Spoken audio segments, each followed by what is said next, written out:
Hello everyone, welcome back to my channel. আগের থেকেই sorry চেয়ে নিচ্ছি, তার কারণ হচ্ছে আজকে অষ্টমী দিনের ব্লগটা পোস্ট করছি অনেক দিন পরে। আর শরীরের অবস্থা প্রচণ্ড খারাপ, জানি না আমার সাথে কেন এরকম হচ্ছে। একটুও ব্লগ পোস্ট করতে পারছি না, গলার অবস্থা এত খারাপ আমার। প্রচণ্ড কাশি সর্দি জ্বর নিয়ে ভুগছি, ডাক্তার দেখাচ্ছি। তো আজকে তাই ভাবলাম যে একটু কষ্ট করে তোমাদের সাথে অষ্টমীর দিনে ব্লগটা পোস্ট করে দিই। তার কারণ আগের বারও আমি জানি না কেন পুজোর সময় আমি বেশি অসুস্থ হয়ে পড়ি, পুজোর পরপরই, আর ব্লগগুলো আমার রয়ে যায়।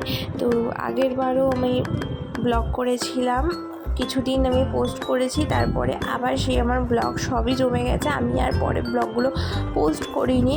কিন্তু এবার আমি ভেবেছি যে না, আমি এবার ব্লগগুলো পোস্ট করে দেব, যতই দেরি হোক না কেন। তো দেখো, এই আমার অষ্টমীর লুক। সকালবেলা অঞ্জলি দিয়েছিলাম মায়ের সাথে গিয়ে, তারপর আবার সুন্দর করে একটু সেজে রেডি হয়ে শুভন, পূজা, অজয়দা, বদ্দা ভাই, বৌদি ওদের সাথে বেরিয়ে পড়েছিলাম অষ্টমীর দুপুরের লাঞ্চটা করতে। এসেছিলাম কস্তুরীতে, রাজারহাটে। আমার লুকটা সেদিনকে কেমন হয়েছিল সেটা অবশ্যই আমাকে কমেন্টসে জানিও। চুড়িগুলো আমার মনে হয় ম্যাচ করেনি, তো যাই হোক, কী আর করা যাবে।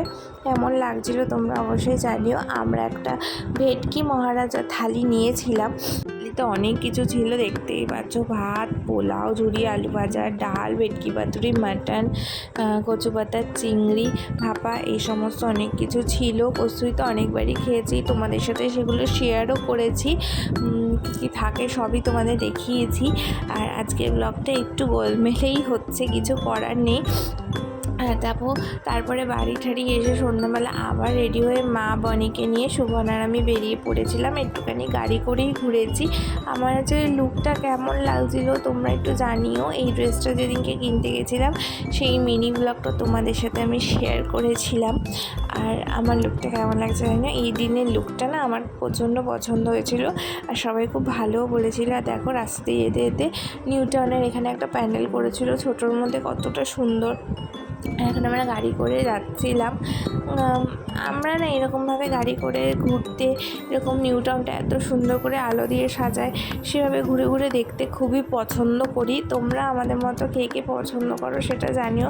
কারণ মা বনির পায়ের খুবই খারাপ অবস্থা, অত হেঁটে ঠাকুর দেখা সম্ভব না, তার জন্য আমরা ঠিক করেছিলাম যে ওদেরকে নিয়ে গাড়ি করে একটুখানি ঘুরাবো। আর এরকমভাবে আলো দেখতে আমাদেরও খুব পছন্দ হয়। আর দেখো, শুভন ভাবছিলাম যে কি করব, তাই জন্য এরকমভাবেই ঘুরে আসলাম।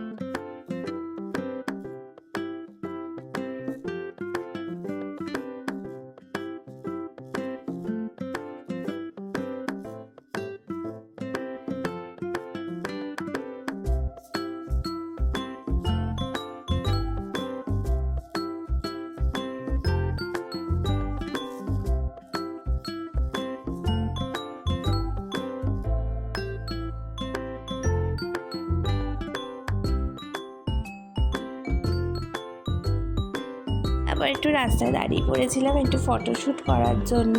তাহলে একটুখানি ফটোশ্যুট করে নিয়ে, এত সুন্দর সাজুগুজু করেছি, সবাই মিলে একটু ফটো না তুললে হয়। আর দেখো, ভিডিওটা মা করে দিয়েছে, আমরা জানতামও না। আমরা দুজনে ফটো নিয়ে আলোচনা করছিলাম, মাই তখন ভিডিওটা করেছে। আর এই দেখো, আমাদের দুজনের লুকটা মা ভালো করে তোমাদেরকে দেখিয়ে দিচ্ছে। কেমন লাগছিল আমাদের কিন্তু জানাবে কমেন্টস করে, তাহলে আমাদের খুব ভালো লাগবে।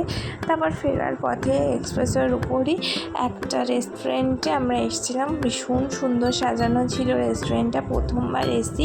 এখানকার খাবার দাবারও আমাদের বেশ পছন্দ হয়েছে, ভালো ছিল।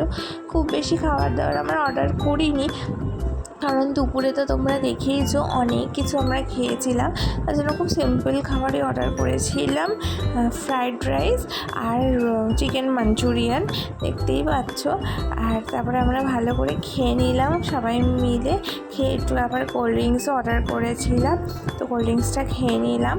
আর কেমন লাগলো আজকের এই ব্লগটা সেটা জানিও। নবমী দশমীর ব্লগটা আমি বড় করেই পোস্ট করে দেবো, কারণ মিনি ব্লগ আর ছাড়ছি না। না, বড় করেই পোস্ট করব। আর অনেকগুলো ব্লগ এখনও পেন্ডিং রয়েছে আমার কাছে।